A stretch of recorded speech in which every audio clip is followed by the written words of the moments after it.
The purpose of this video is to show how to use the Points Width Selection tool of InnerSoft CAD. This tool can be found in the Miscellaneous menu.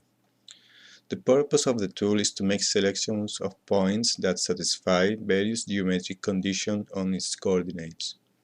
There is one table for each of the three coordinates of the points. Now I'm going to select the points of this cloud whose x-coordinate belongs to any of the intervals that I add to the table for the x-coordinate.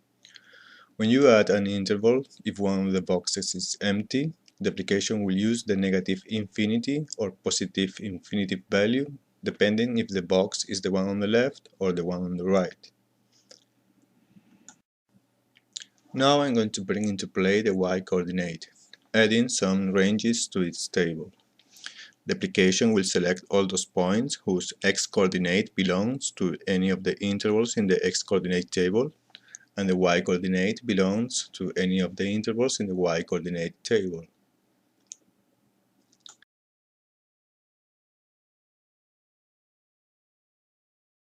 You can apply some actions over the final selection of points. For example, you can change the color of the points or change the layer of the points.